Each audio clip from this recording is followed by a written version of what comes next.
El ecuatoriano Nelson Serrano lleva 20 años preso en una cárcel de máxima seguridad en los Estados Unidos, condenado a pena de muerte por cometer un cuádruple crimen. Lo paradójico de esta historia de la vida real es que existen pruebas y evidencias de que Nelson Serrano es inocente.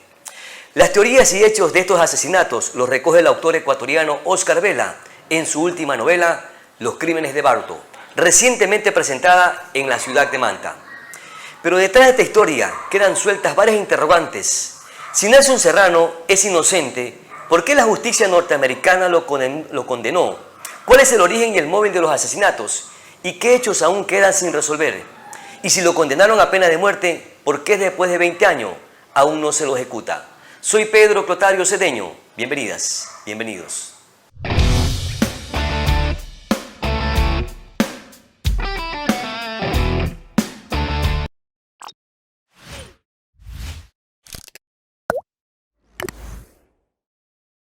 Farmacia Santa Marta, compromiso y garantía. Estamos en más de 500 locales activos a nivel nacional. Farmacia Santa Marta te ofrece las mejores promociones todos los días, así como el 1+1 en productos seleccionados. Y el miércoles y viernes, que son de locuras. Visita nuestras redes sociales y conoce la amplia gama de productos que tenemos para tu familia. Somos Farmacia Santa Marta. Estamos donde y cuando usted nos necesite.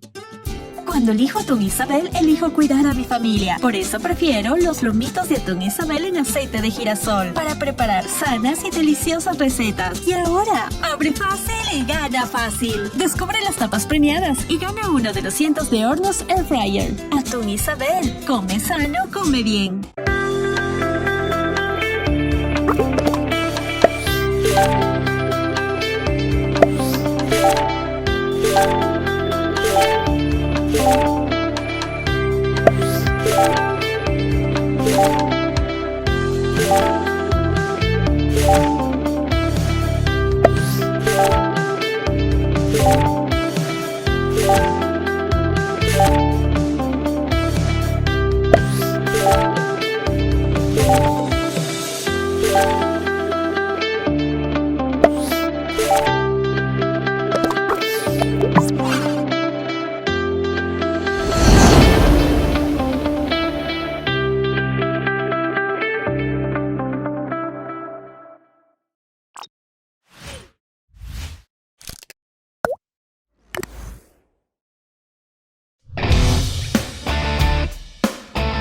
Empezamos saludando como siempre a toda nuestra audiencia en Manavisión, canal de la provincia de Manabí, en las plataformas de Vito TV y por supuesto a quienes están en esa aldea digital, en todas las plataformas digitales y en nuestra cuenta de fanpage.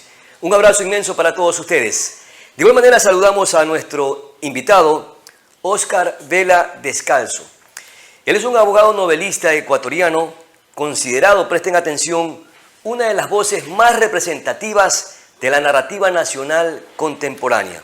Varias son las obras que ha escrito Óscar Vela, precisamente desde el 2002. El toro de la oración, La dimensión de las sombras, Irene las voces obscenas del desvarío, Desnuda oscuridad, Yo soy el fuego, Todo ese ayer, Náufragos en tierra, Ahora que cae la niebla, y recientemente presentó su última novela, Los Crímenes de Barto. Entre los reconocimientos que ha recibido este escritor novelista ecuatoriano, es precisamente el premio Joaquín Gallegos Lara, otorgado por la Municipalidad de Quito a la mejor novela del año y que obtuvo en 2011 por Desnuda oscuridad y en 2015 por Todo ese ayer. Y el premio también Jorge Casa que alcanzó en 2013 con su novela Yo soy el fuego. Con todo este antecedente, es un honor tener en este programa, en el programa propositivo de Manabí, a este representativo escritor, novelista ecuatoriano, Óscar Vela. Qué gusto tenerlo, Óscar, en nuestro programa. Bienvenido. Hola, Pedro, ¿cómo estás? Un gusto para mí. Muchísimas gracias por tu invitación.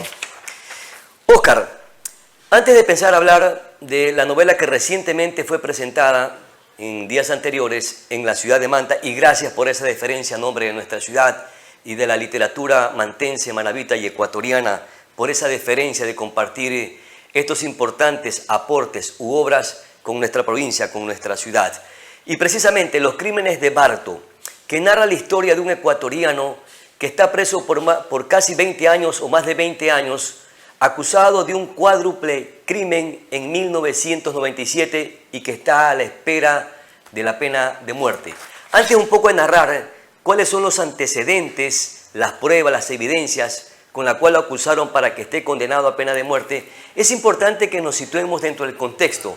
¿Cuál era el estatus de Nelson Serrano en los Estados Unidos, en Florida, y qué tipo de sociedades empresariales y societarias mantenía con los socios que también están involucrados o envueltos? Uno, lamentablemente, falleció dentro de este cuádruple crimen y el otro que prácticamente se apoderó de la empresa a la que pertenecía como accionista Nelson Serrano.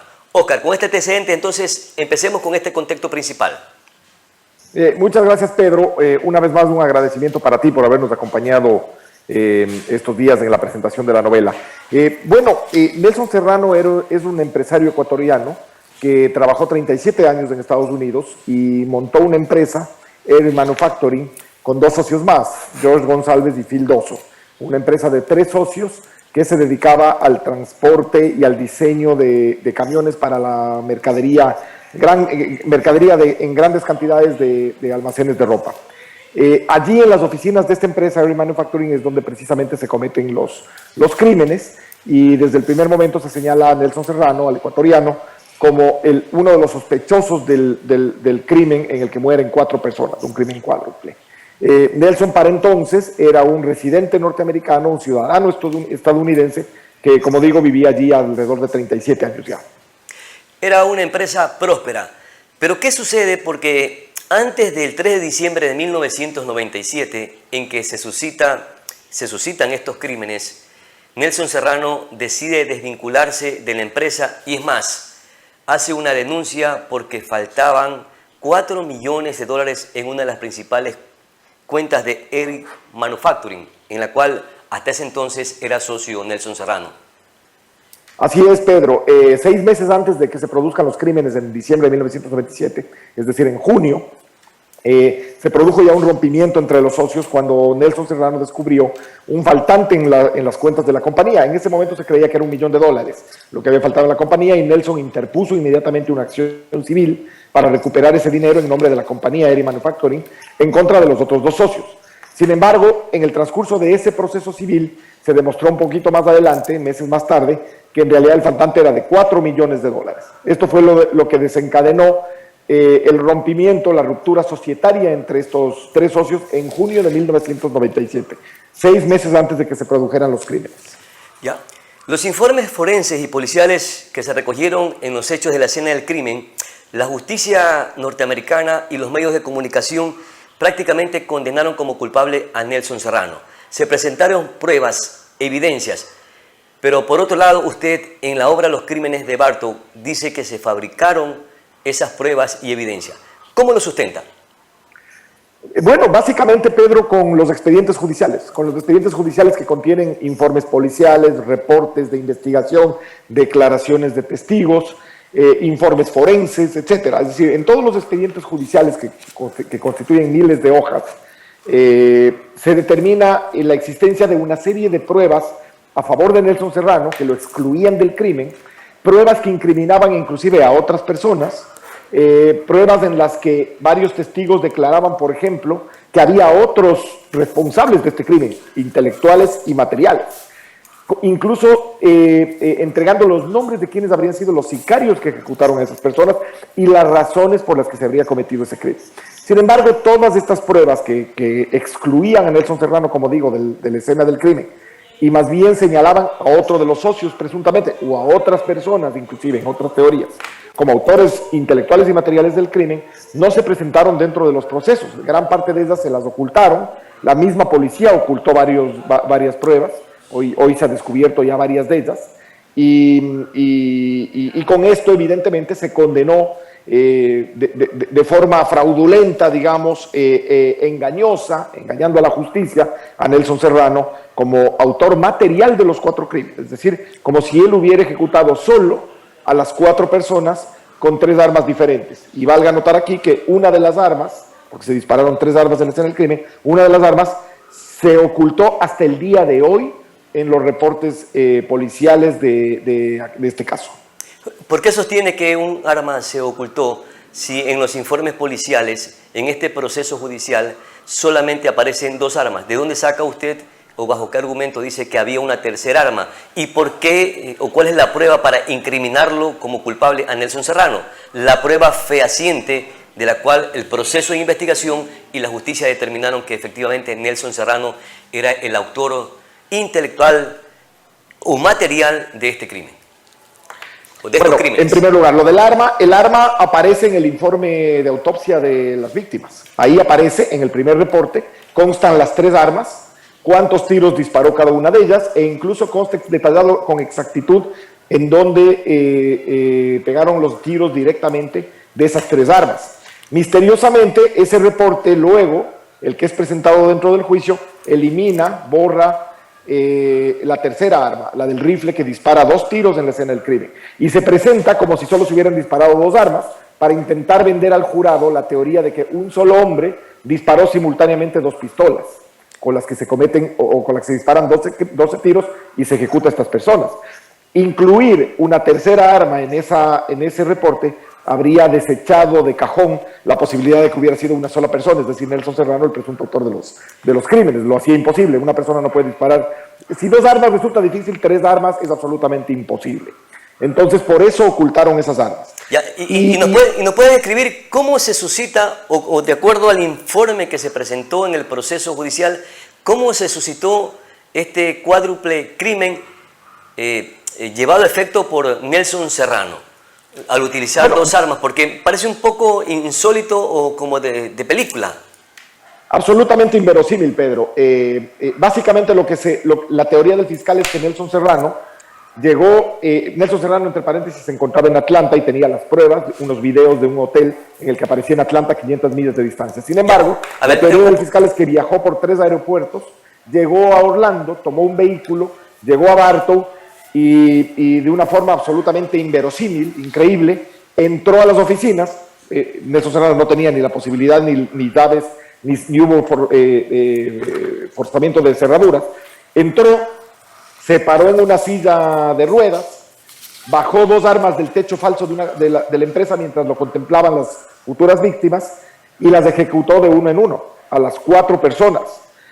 Por eso yo digo que es absolutamente claro, fraudulento, que haya desaparecido la tercera arma, porque vender esta teoría inverosímil, digna solamente de una película, y ahí todavía te hubiera costado creerte una escena de este tipo, con 3 armas era absolutamente imposible. Y eso es lo que sucedió en realidad. Esto aparece en los expedientes y es parte hoy de lo que serán los recursos judiciales de Nelson Serrano. Ese descubrimiento de esa tercera arma excluye por completo a Nelson Serrano también de la escena del crimen, e incluye y refuerza más bien la teoría de que este hecho de sangre probablemente fue cometido por varios sicarios, claro. Probablemente 3 personas. Ya, Nelson, ¿y por qué, perdón, Oscar, ¿y por qué Nelson querría matar a su socio John González, incluido a 2 hijos del otro accionista, Phil Doso, y también su yerno que se encontraban esa tarde? Porque en la obra usted describe que generalmente en esa empresa todos salían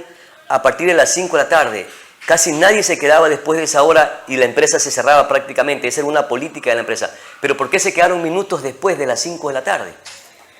Bueno, el único que normalmente podía quedarse cierto tiempo después de las 5 de la tarde era George González.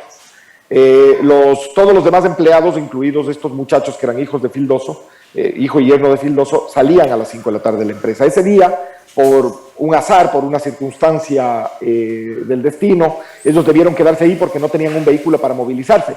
El vehículo de ellos, de la empresa, había sido prestado por el propio George González a una tercera persona. Y estaban discutiendo y recriminándose que por qué había prestado su vehículo y ellos no podían salir de las oficinas. Mientras se producía esta discusión, aparecieron los asesinos y los ejecutaron. Se encontraron con 3 personas de pronto discutiendo en las oficinas, ejecutaron a las 3, apareció una cuarta que era Dayan Patizo, que era la mujer de uno de ellos y le iba a recoger precisamente para llevárselo a la casa, y también le ejecutaron a ella. Entonces, la verdad es que el hecho de que hubiera habido allí 4 personas, independientemente de los nombres, fue una circunstancia absolutamente extraña, desagradable. Ellos no debían estar allí. Y la teoría, en realidad, de la policía fue que este era un crimen motivado por dinero, por una disputa de dinero entre los socios. y señalan a Nelson Serrano como el autor.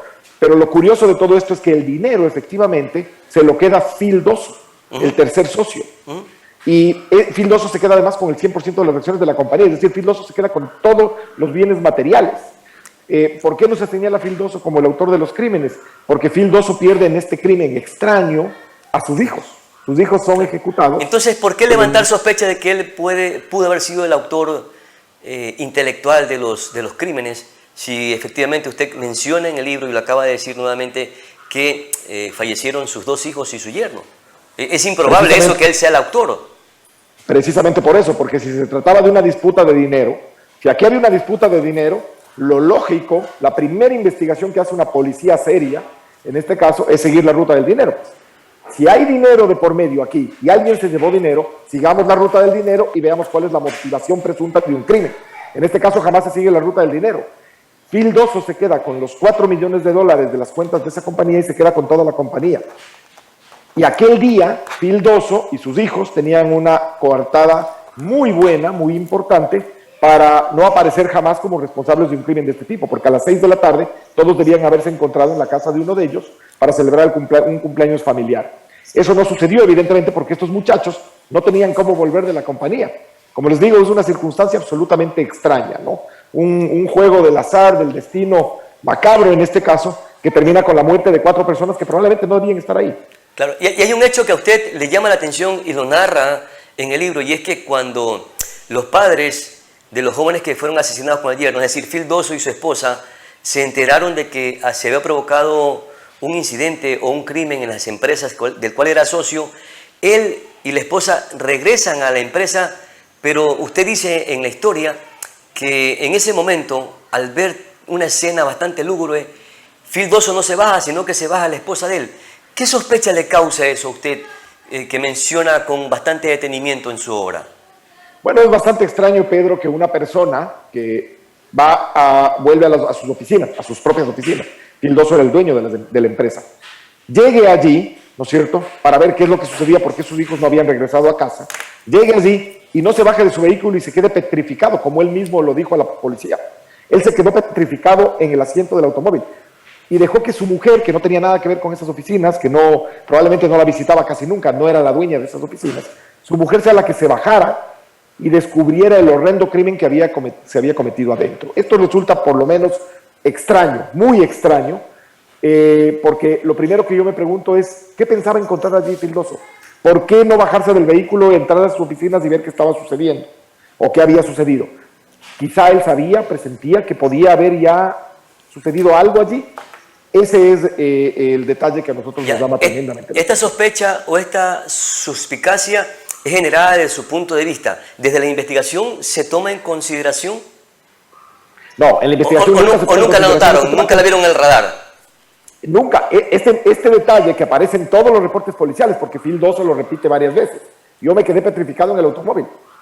A nadie le llama la atención, también es muy curioso, ¿no? Bueno, este caso está lleno de curiosidades y sobre todo de circunstancias extrañas, ¿no? La policía evidentemente jamás buscó otras pistas, otras teorías, otros sospechosos, jamás siguió la ruta del dinero y por supuesto ocultó muchas de las pruebas que hoy nosotros ya hemos descubierto y serán parte de los recursos de Nelson Serrano. Si el móvil de los crímenes fue el dinero, ¿por qué entonces no se investigó o no se siguió la ruta del dinero?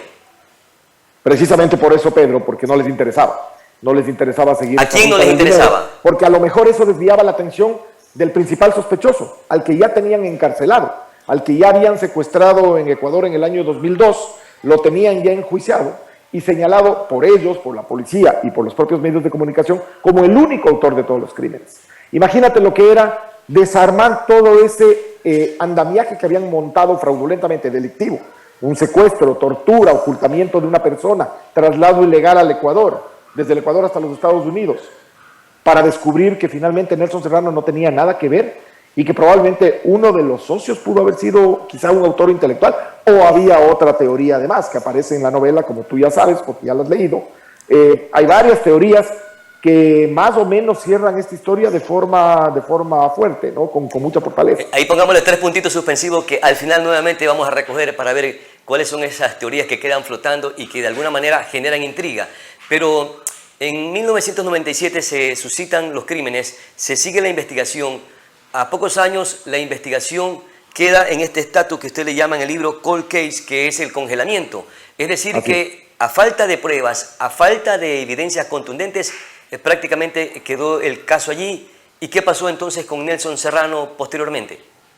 Bueno, precisamente como en el caso no había pruebas, no había ni una sola prueba que pudiera involucrar ni a Nelson Serrano ni a ninguna otra persona, este caso entró en este proceso de cold case, congelamiento, digamos, iba a ser archivado. Sin embargo, para eso Nelson Serrano ya viajó al Ecuador, él en el año 2000, sin ningún tipo de restricción, ni problema, ni acusación en su contra, ni orden que pesara en su contra. Él ya viajó al Ecuador, residía en el Ecuador, se había jubilado en los Estados Unidos, residía en el Ecuador durante 2 años, y fue cuando en el año 2002 lo secuestraron, al haber aparecido una presunta prueba, que es la que tú te referías, la prueba madre de este caso, un supuesto ticket de estacionamiento del aeropuerto de Orlando en donde se habría descubierto una huella digital de Nelson Serrano, cosa que es bastante inverosímil, mucho más inverosímil todavía que la historia de las armas. Ya mismo un poco tratamos de dilucidar por qué ese ticket de un estacionamiento en el aeropuerto de Orlando fue considerada la prueba más fehaciente para culpar y condenar a Nelson Serrano.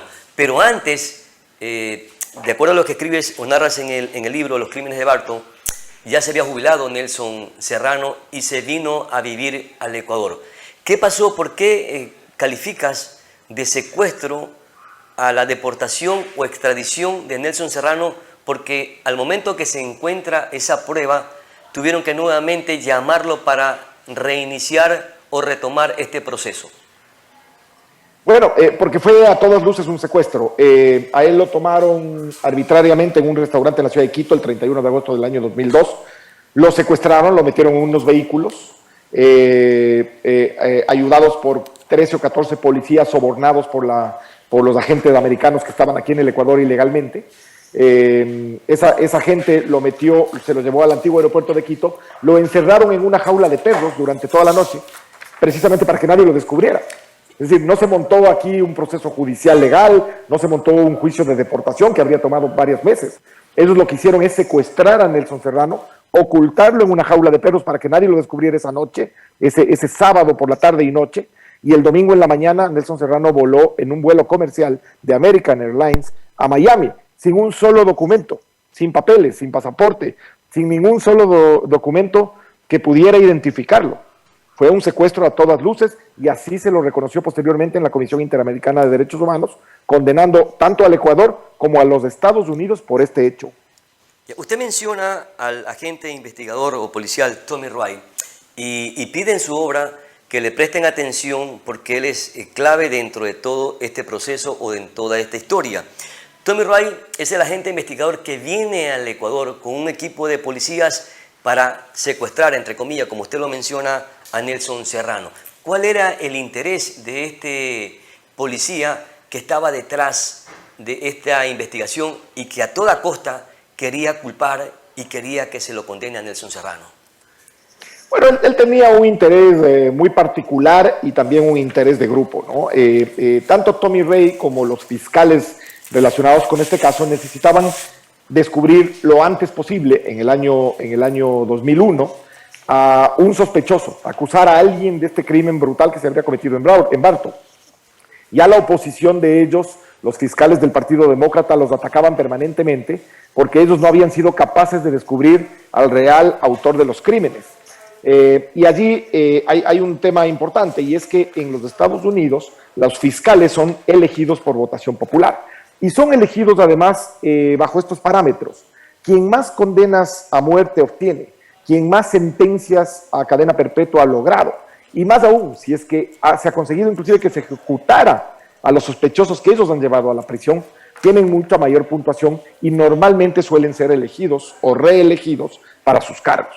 En caso de que no logran estas condenas de pena de muerte, es un verdadero fracaso en su carrera y normalmente se va a interrumpir esa carrera. ¿Qué pasaba aquí? Que tanto Tommy Wright como una suerte de policía judicial, más todos los fiscales, necesitaban, a como de lugar, encontrar alguna prueba que vinculara a Nelson Serrano, a alguien, a este proceso. Nelson Serrano ya era el señalado para todos los defectos. Y por eso es que montaron esta prueba fraudulenta del famoso boleto de estacionamiento que situaba a Nelson Serrano a 90 millas de distancia de la escena del crimen, algo que tampoco era una prueba fehaciente, una prueba absolutamente circunstancial y claramente falsa. Claro, pero algo que sorprende es que ¿bajo qué relaciones diplomáticas entre los Estados Unidos y el Ecuador instrumentaron este operativo para que el agente policial Tommy Wright y todo un equipo de investigadores llegara al país y deportara o extraditara a un ecuatoriano que tenía la doble nacionalidad, también la estadounidense? ¿Qué tanto poder o qué tanta influencia tenían para poderlo trasladar o deportar o extraditar o secuestrar, como usted menciona? No hubo ningún acuerdo diplomático. De hecho, ellos intentaron inicialmente, la policía y Tommy Wright intentaron hacer un proceso de extradición. Les previnieron, les advirtieron que en el Ecuador no era posible extraditar a ninguna persona hacia un país que tuviera la pena de muerte. Luego intentaron hacer un proceso de deportación y evidentemente no podían deportar a un ecuatoriano de su propio país. Eso es absolutamente imposible. Y si legal y constitucionalmente no se podía, entonces, ¿cómo lo hicieron? No, pues tú no puedes deportar a un ecuatoriano a su propio país ni puedes extraditar a nadie que tenga la pena de muerte. ¿Qué les tocaba? Cometer un delito. Por eso les digo, no hubo ningún acuerdo diplomático aquí de nadie. No intervino tampoco el Estado ecuatoriano como tal. Aquí lo que hubo es un delito. Pero con al Ecuador, complicidad de autoridades locales. Montaron un operativo ilegal, delictivo, secuestraron a una persona, la encerraron durante la noche y la enviaron en un avión sin un solo documento en su nombre. Pero decía, con complicidad de autoridades o de ciertas autoridades locales de migración. Por supuesto, con complicidad de unos policías sobornados. Esto se declaró en el juicio, el propio Tommy Wright lo declara abiertamente, él dijo que él sobornó a los policías ecuatorianos, también con la complicidad de un par de autoridades, un intendente de policía de Pichincha, que es el que conduce este supuesto proceso de deportación, que no es tal, evidentemente, y probablemente con complicidad de otras personas, porque tenían que contar con alguien para poder cometer este delito en el que necesitaban de alguna forma ocultar a una persona durante unas horas para montarlo en un avión, ilegalmente todo, ¿no? Desde el 2001 hasta la fecha, Nelson Serrano está preso. Se inició un juicio con una connotación bastante importante, inclusive fue hasta mediático. Es más, los medios de comunicación transmitían en vivo el proceso que se lleva a efecto en contra de Nelson Serrano. ¿Por qué esta connotación? Bueno, a ver, creo que pesaron muchísimo, evidentemente pesó mucho la opinión pública en este caso. La ciudad de Bartow, en los Estados Unidos, en el centro norte de Florida, es una ciudad que se caracteriza por una xenofobia bastante alarmante. Y esto sucedió efectivamente en circunstancias en las que la gente reclamaba, demandaba que se descubriera a un autor de los crímenes. Era mucho más impactante descubrir a un autor latino, evidentemente, y no a una persona de su propia raza, ¿no es cierto? Una persona estadounidense de tipo blanco. Si es que hubiera sido un negro, probablemente también servía como un posible sospechoso o autor. Pero acá tenían a un latino, Nelson Serrano, y eso tenía mucho mayor impacto. Y los medios de comunicación jugaron un papel trascendental en esto. Desde el minuto 1 señalaron también como sospechoso principal y autor de los crímenes a Nelson Serrano y lo mencionaban despectivamente como el mexicano. Decían, el mexicano fue el autor de los crímenes. Y así funcionó durante todos los años. Y los medios pesaron muchísimo para que esta condena se lleve a cabo efectivamente como sucedió. Claro, inclusive la CBS transmitió el inicio de este juicio. Es más, lo condenaron antes de que sea condenado por la justicia norteamericana, que era el autor. Por supuesto, emitieron un documental inclusive hacia el final del proceso, un documental de la CBS, en donde muestran a Tommy Wright como un gran héroe, un héroe norteamericano casi de película, que se va a un pobre país, a un pequeño país en el Ecuador lleno de corruptos, en donde sobornando a unos policías logra atrapar a un famoso asesino, a este asesino escurridizo que era supuestamente Nelson Serrano. Es una verdadera vergüenza ese documental, además plagado de mentiras del propio Tommy Wright. Le miente al periodista en la cara frecuentemente y le dice, por ejemplo, que nunca tuvo una sola prueba que apareciera en esa escena del crimen, que nunca hubo huellas digitales, que nunca hubo huellas de ADN, que nunca hubo nada. Le dice él al periodista directamente en la cara, y es absolutamente falso. Había 18 huellas de extraños en esa escena del crimen, había un guante de látex con ADN del asesino que se le quedó debajo del cuerpo de una de las víctimas, había 3 armas disparadas con 14 tiros que podían haber sido seguidas las pistas. Hay pruebas innumerables de que todo esto fue un gran montaje. Ya, ¿y esas pruebas que usted menciona fueron incorporadas dentro del proceso o es que los abogados defensores que fueron contratados por Nelson Serrano perdieron de año allí con esto? No, perdieron el año. Imagínate, los abogados de Nelson Serrano fueron por lo menos negligentes, deficientes, por lo menos. Yo no me atrevería yo a decir qué sucedió allí. Nelson tiene una teoría, él dijo que se le dieron la vuelta. Francisco también piensa algo similar. Yo, estudiando el caso, los expedientes y sus propios reportes, digo, al menos fueron negligentes en este caso y permitieron que su cliente, que tenía todas las pruebas a su favor, todo el caso a su favor, fuera condenado.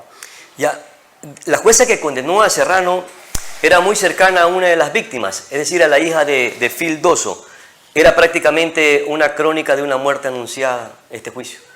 Por supuesto, por supuesto. Desafortunadamente una de las víctimas de esta chica, Dayan Patizo, era abogada y trabajaba en la Fiscalía de Bartos, en la Corte, perdón, de Bartos. Era una suerte de fiscal adjunta, de tal forma que era compañera de la jueza que condenó a Nelson Serrano. Aquí había también ese ingrediente que resultaba extrañísimo, ¿no? Que se lo juzgara en la propia corte a la que pertenecía de algún modo la chica, una de las víctimas. Y evidentemente cuando ya hay un señalamiento de un sospechoso y todo el mundo está en contra de esa persona, sea o no sea, se tenga o no se tenga pruebas, es muy difícil luchar contra todo ese aparataje mediático y de un sistema judicial que está viciado, digamos, como el de Florida, ¿no? Perfecto. Oscar, vamos a una primera pausa publicitaria y regresamos en unos minutos en brevísimo para seguir comentando sobre algunos aspectos legales y sobre todo cuál será el final de esta obra y qué sucederá con Nelson Serrano, el ecuatoriano que guarda prisión por más de 20 años en una cárcel que le denominan el Corredor de la Muerte, cárcel de máxima seguridad en los Estados Unidos y que está a la espera de pena de muerte. Enseguida volvemos.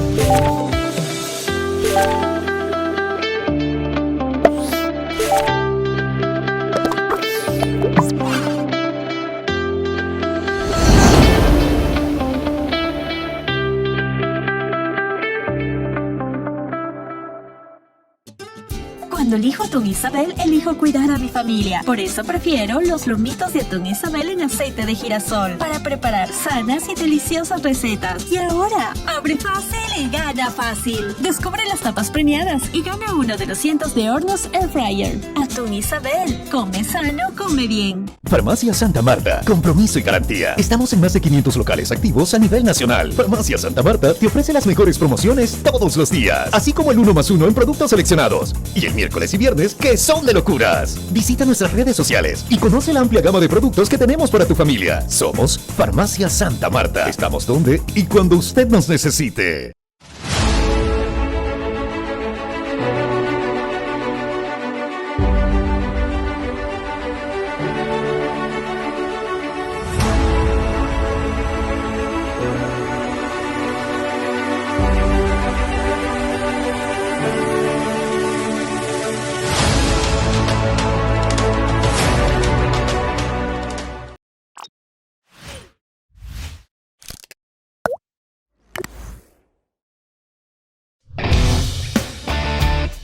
Estamos de vuelta, gracias por seguir en compañía del programa Propositivo de Manabí. Antes de analizar los aspectos legales, sí me gustaría un poco escuchar cuál fue su interés en investigar esta historia de viajar a los Estados Unidos para hacer indagaciones, para conversar con algunos testimonios, para revisar el proceso, inclusive hasta para visitarlo en la cárcel a Nelson Serrano, bajo un protocolo extremadamente riguroso, pero al final de cuentas lograron ingresar a esta cárcel que le denominan el Corredor de la Muerte. Oscar. Así es, Pedro. Bueno, mi interés fue cuando yo vi por primera vez el documental de Janely Nostroza, que Janely Nostroza, la periodista ecuatoriana, hizo alrededor de este caso, en el que desmontaba y desmentía por completo la teoría de la fiscalía y la teoría del supuesto asesinato o del supuesto crimen cometido por una sola persona, por Nelson Serrano.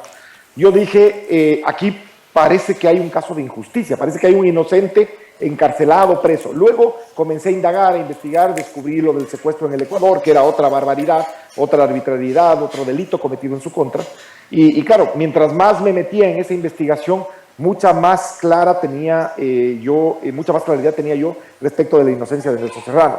Posteriormente pude conocerlo, conocer a su familia y descubrir todas estas cosas que hoy yo comento en esta novela, en Los Crímenes de Bartol, las pruebas nuevas que hemos descubierto y todo lo que en adelante espero sirva para que en esos recursos que se vienen, podamos de algún modo nosotros probar la inocencia y liberar a Nelson Serrano, que ese es el cometido de todo este tema, ¿no? De esta novela. Y no se pudo comprobar que Nelson Serrano se encontraba en Atlanta y que había una distancia de más de 440 millas hasta Orlando y que era difícil poderse trasladar y aparecer en el hotel donde habían unas imágenes grabadas que él se encontraba en el lobby conversando con la recepcionista, que probablemente hubiese sido el argumento o la prueba contundente para que sea exculpado Nelson Serrano. Claro, se probó fehacientemente, se probó con los videos del hotel, se probó... ¿Y por qué no funcionó entonces? Porque la teoría del fiscal, la teoría de este viaje extraño, imposible, realizado por un supuesto asesino por 3 aeropuertos, sin que una sola cámara lo captara, sin que una sola cámara lo grabara, fue la que pesó en este caso. Convencieron al jurado de que esto era posible hacer, un viaje de ese tipo y haber cometido un crimen con 2 armas nada más, porque ocultaron la tercera, como ya te dije, con 2 armas simultáneamente y ejecutar a estas 4 personas. Pero hubo pruebas, evidentemente, a favor de Nelson Serrano, abundantes. El problema es que no tuvieron la fortaleza, no tuvieron la entereza, ni la credibilidad, probablemente los abogados que manejaron este caso en nombre de Nelson Serrano, y pesó muchísimo, como te digo, la presión mediática, en este caso en contra de Nelson Serrano, y la fuerza, el poder que tiene un sistema judicial que solo busca, en este caso, encontrar un culpable, y no necesariamente al culpable de los crímenes. Bueno, un poco todavía se hace inverosímil que culpen a un señor de 60 años de edad, porque tenía esa edad en ese entonces Nelson Serrano, que llegue manejando 2 armas al mismo tiempo, tiene que ser tipo Rambo para que lo pueda hacer, y las víctimas eran 2 jóvenes inclusive que tenían fortaleza, tenían buen estado físico. Entonces, un poco, ¿cómo entender ese fenómeno o esa situación? Fue una historia de ficción la que montaron. Claro, como peliculesco, efectivamente. Fraudulenta, pero convencieron al jurado de esto. Evidentemente no lo habrían convencido si es que aparecía la tercera arma, ¿no? Si es que decían que ahí en la escena del crimen hubo 3 armas, esa teoría se caía como un castillo de naipes.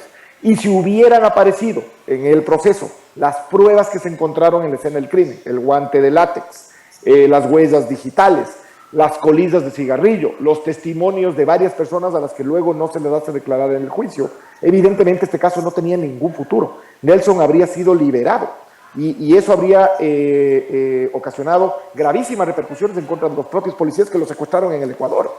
Los ponía a ellos en la palestra para ser enjuiciados por el delito cometido en el Ecuador. Claro. Contra una persona inocente. Entonces imagínate todo lo que pesaba, la carga que había allí en contra de esos policías, de esos investigadores, de los propios fiscales, para salir impunes de este caso, ¿no?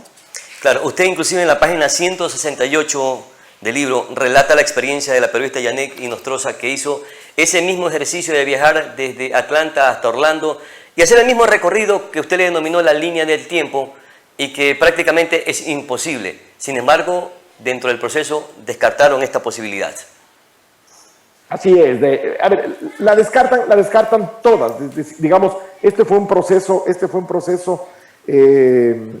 viciado desde el principio, como te digo. Descartaron todas las pruebas a favor de Nelson Serrano, ocultaron otras y desgraciadamente los abogados de Nelson tampoco presentaron esas pruebas ni tuvieron la fortaleza de pedir, entre otras cosas, los videos de los aeropuertos, las cámaras de seguridad, etcétera, que nunca aparecieron. Le voy a hacer la misma pregunta que le hice el día de la noche de la presentación del libro en la trinchera, en el Teatro de la Trinchera. Usted se interesó en la investigación de esta historia para escribir un libro, pero posteriormente se incorporó, se involucró como colaborador del equipo de los abogados defensores de Nelson Serrano. ¿Esto no le quita credibilidad a los argumentos de su historia, porque probablemente se siente una parcialización, a la final un sentimiento, una afinidad coterránea. No, no, Pedro, para nada, en absoluto. Por el contrario, me involucré muchísimo en esta historia y terminé involucrado también como abogado porque descubrí efectivamente todos estos documentos que te cuento, todas estas pruebas desechadas y ocultadas por la policía. Descubrí los vicios que tiene este sistema, que no los descubrí yo, evidentemente. Yo los descubrí conociendo este caso, pero ya habían sido descubiertos y son vicios que son atacados permanentemente por varios organismos, abogados, grupos antipena de muerte, etcétera, en la propia justicia de Florida. Por el contrario, yo creo que esto me da la posibilidad de ser muchísimo más objetivo, tener mucha más claridad como abogado, de haber revisado yo mismo los expedientes de este caso y de haber basado esta novela precisamente y de forma rigurosa en esos expedientes. En una de las partes de sus libros dice que la defensa de Nelson Serrano fue floja. No se documentaron o se vendieron al mejor postor. Es más, en la página 126 dice Francisco, el hijo de Nelson Serrano, que su padre estaba convencido que sus abogados trabajaron para que él fuera condenado. Sí, eso dice Francisco, eso dice Nelson Serrano. Como te digo, es muy difícil lanzar una hipótesis aquí. Yo tengo mi propia convicción. Yo digo, al menos fueron negligentes. Ellos te contaban con todo, tenían todas las pruebas para sacar libre a Nelson Serrano. Era un caso muy fuerte, muy fuerte. Era prácticamente imposible que lo condenaran sin pruebas y terminaron condenándolo. Entonces habría que preguntarse qué sucedió allí, ¿no? ¿Qué pactos extraños o qué tipo de negligencia los asaltó a estos abogados para provocar lo que provocó posteriormente la condena de Nelson Serrano? Claro, hubo dudas en este primer bufete de abogados que contrató Nelson Serrano, porque este era un bufete de abogados bastante prestigioso y reconocido. Sin embargo, cobraron unos honorarios mucho menor de lo que generalmente cobraban. Sí, efectivamente, cobraron unos honorarios. Hay una historia que no quiero anticipar mucho. Hay una historia de cómo los contratan y es muy extraña, ¿no? Es muy extraña. Estos abogados cobraron un honorario bastante inferior. Francisco dice que eso tal vez provocó que ellos no hicieran nada, lo cual resulta aberrante. Es decir, un abogado, por el honorario que pacta, en definitiva, tiene la obligación de defender a su cliente. Es un tema ético, moral y legal, además. Y ellos no lo hicieron. ¿Qué pesó más? El viaje que probablemente realizó Nelson Serrano desde Atlanta a Orlando para culparlo como culpable, para culparlo o condenarlo como el autor material del crimen, o el ticket que encontró posteriormente el agente investigador Tommy Wright, que prácticamente usted lo considera como la evidencia o la prueba madre de esta escena, de esta historia? Yo creo que pesó en general toda la teoría, pero el ticket era la prueba madre de este caso, era la que sostenía teóricamente que Nelson Serrano no estaba en Atlanta, donde estaba efectivamente, y lo había demostrado con los videos, sino supuestamente en un aeropuerto en el que nunca apareció, no apareció en las cámaras, en un lugar en el que nunca estuvo, en un automóvil que nunca manejó. Y claro, cuando aparece media huella digital de una persona supuestamente en un boleto de estacionamiento, lo sitúan en ese lugar a 90 millas de distancia, que tampoco es prueba de nada, ojo, es una prueba absolutamente circunstancial y no determina nada. Determina que el hombre tal vez estuvo en Orlando, pero ¿qué tiene que ver esto con Bartow a 90 millas de distancia?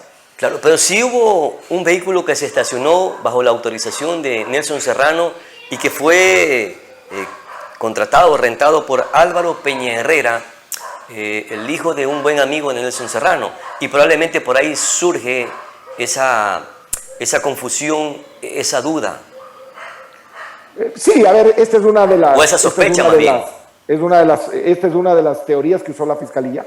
Nunca se demostró nada absolutamente. Ese vehículo es alquilado por una tercera persona, Álvaro Peña Herrera, una persona conocida de Nelson Serrano, y Álvaro Peña Herrera declaró en el proceso en el proceso judicial y antes en los interrogatorios de la policía como 4 veces. En casi todas dio versiones distintas, se contradijo varias veces, se equivocó en las fechas, mintió en varias ocasiones y por eso su testimonio nunca se tomó como prueba dentro de este caso. Por lo tanto, lo único que tienes allí es un alquiler de un vehículo por una tercera persona que no es Nelson Serrano. Tampoco se lo puede vincular a él con el supuesto alquiler del vehículo. Pero se pudo rescatar este testimonio para descartar la farsa de los tickets del estacionamiento del aeropuerto. ¿Por qué no lo utilizó como una herramienta clave? Se toma el testimonio, pero jamás se lo utiliza. En la sentencia, en ninguna parte se utiliza el testimonio de Álvaro Peña-Herrera, ojo. Él declara varias veces y como miente tantas veces y se contradice, ese testimonio es desestimado. ¿Y por qué estaba confuso y nervioso Álvaro Peña-Herrera? ¿Por qué? Porque a él lo habían amenazado, a él le habían dicho que si es que él no declaraba en contra de Nelson Serrano, esto lo dice además de sus testimonios, si él no declaraba en contra de Nelson Serrano, le iban a acusar a él como autor de los crímenes, porque él tenía un automóvil alquilado ese día de los crímenes, en su nombre. Entonces decían, si tú no manejaste ese automóvil, ¿no es cierto?, tiene que haber manejado a alguien más. Si tú dices que es Nelson Serrano, ok, nos vamos contra Nelson Serrano, pero si tú manejaste ese automóvil, tú eres aquí el autor de los crímenes. Una acusación falsa contra un muchacho tan joven en ese momento. 19 años. Puso contra las cuerdas. 19 años tenía en ese entonces Álvaro Peña-Herrera, Sí, de acuerdo a lo que usted cree. Algo más me parece, sí. Ya. ¿Se pudo conseguir respuestas claves para absorber de la responsabilidad o de la culpa de Nelson Serrano? ¿Pudieron argumentar los abogados de Nelson Serrano alguna prueba, alguna evidencia para exculparlo? O sea, pudieron, pero no lo hicieron. Esa es la claridad de este caso. Pudieron, pero no lo hicieron. Tenían todas las pruebas. Tenían un caso absolutamente inverosímil sin pruebas y permitieron que se lo condenara. Ya. ¿En qué instancia se encuentra en estos momentos el proceso de Nelson Serrano? Porque ustedes en algún momento presentaron un recurso que se llama, y usted lo escribe en el libro, habeas federal, que es precisamente para buscar que se presenten nuevas pruebas o para reiniciar nuevamente el juicio y poder presentar las pruebas que no se presentaron en su momento y que probablemente pudieran exculpar o pudieran dar a conocer la inocencia de Nelson Serrano. Ese es el recurso precisamente, Pedro, que está pendiente, un recurso de habeas federal que puede repetir inclusive la audiencia de juicio y que además puede llegar inclusive a liberar, a declarar inocente a Nelson Serrano al no haber pruebas en su contra, a liberarlo y a exculparlo evidentemente y a indemnizarlo, ¿no? Esto es justamente lo que se está buscando, es el último recurso que tiene Nelson en este momento. Ya está presentado este recurso, pero se está dilatando. No está presentado todavía, está pendiente de una audiencia de resentencia que todavía no ha sido, que es la que se ha venido dilatando. ¿Desde cuándo está esa audiencia de resentencia presentada o queriéndola presentar? Está presentada desde hace 3 años, se ha venido dilatando ya durante 3 años, son audiencias que normalmente se van en 2 o 3 meses. En este caso, curiosamente, la de Nelson Serrano no se quiere abrir, no se quiere llevar, porque tienen temor de abrir este caso. ¿Y quiénes están dilatando este proceso? O probablemente... La justicia de Florida y los fiscales. Claro. A ellos no les interesa que este caso se abra porque saben que tenemos ya las pruebas que ellos mismos ocultaron. Probablemente se inicia o se reinicia el juicio, ellos no querrán reconocer el fallo que inicialmente o la injusticia que se ha cometido hasta ahora con Nelson Serrano. Es que imagínate las consecuencias que eso tiene, no solo como imagen, sino económicas inclusive, y delictivas. Aquí hubo varios delitos cometidos por ellos y probablemente puedan ser sancionados. ¿Podemos citar 2 o 3 consecuencias en el caso de que ese fallo, y como usted lo sentencia, ese fallo ha sido maniobrado, fabricado, instrumentado? Bueno, las consecuencias son económicas, indemnizaciones, evidentemente, mediáticas, la imagen dañada una vez más en el sistema judicial de Florida, con fiscales que normalmente se han visto envueltos en este tipo de casos, evidentemente, y posiblemente consecuencias penales por los delitos que cometieron. ¿Por qué el Estado no salió en defensa de este ecuatoriano que, siendo inocente, ha sido acusado y ha sido condenado y que está a la espera de su pena de muerte y que lleva 20 años en prisión? Bueno, le corresponde al Estado ecuatoriano asumir todas las obligaciones, todas las responsabilidades de haber sido declarado culpable por el secuestro. No lo ha hecho con la fortaleza, con la entereza que debía, evidentemente. El tránsito de un gobernante a otro complica las cosas. Esperamos que en este nuevo gobierno se logre efectivamente esa presión del gobierno para que se juzgue nuevamente a una persona. Esta no es una presión sobre jueces, es una presión para que se revea un caso claro de inocencia. Pero en el año 2006, creo yo, o no, un poco más, cuando estaba el ministro Fernando Bustamante, se declaró nulo todo el proceso que se dio en el Ecuador. Así es, se declaró nulo, precisamente por eso el Estado ecuatoriano fue condenado. Claro, y los derechos humanos también condenaron al Ecuador con los Estados Unidos. También, por violentar los derechos. Estados Unidos también. Ya, así. perfecto. Todos están condenados por este caso. El problema es que Nelson sigue preso. Vamos ahora a la parte final de su obra. Dice usted en su titular: no hay final feliz. Generalmente en una historia termina con un final feliz o triste. Más bien su historia está terminando con más preguntas y con más cabos sueltos que atar. Y se percibe que usted termina su libro como un poco abrumador. No sé si sea el término apropiado. A ver, sí, termina como termina una historia en la que todavía tienes una persona viva en prisión, condenada en el corredor de la muerte por más de 20 años. Así es como termina esta historia, porque es una historia viva aún, ¿no? Y bueno, en realidad la novela cierra con varios finales abiertos con todas las teorías presuntas de este caso. ¿Y cuáles podrían ser esas otras teorías que se deben tomar en consideración? Porque usted habla, por ejemplo, de un correo que envió un detective que se llama John Cameron a Francisco Serrano, que revela que probablemente uno de los sicarios que fue condenado en los Estados Unidos por la justicia norteamericana es justamente, o probablemente sea, el autor material de este cuádruple asesinato. Bueno, a ver, los lectores tendrán que leer esta historia, no voy a revelar evidentemente esas teorías. Hay varias, hay un asesino Claro. en serie, la que tú comentas, la historia de un asesino en serie. Hay otras teorías de otras que son probablemente mucho más fuertes, de probablemente intervención de las mafias, un tema de narcotráfico. Hay presuntos autores intelectuales e inclusive los nombres de los autores materiales de quienes cometieron los crímenes. Hay muchas cosas que quienes lean el libro, cuando lo lean, podrán descubrir efectivamente cuál es la teoría que más se acerca probablemente a la verdad. Y esa teoría de la que usted menciona, que el hijo de Phil Dosso estuvo involucrado en negocios oscuros, ¿no es probablemente la más cercana para dar Puede ser, pero Porque, eso es algo que los lectores tendrán que descubrir en esta novela. claro, porque ¿para qué necesitaban los $4 millones y qué se hicieron? Exactamente, eso es lo que nosotros hemos pedido todo el tiempo, que se siga la pista del dinero.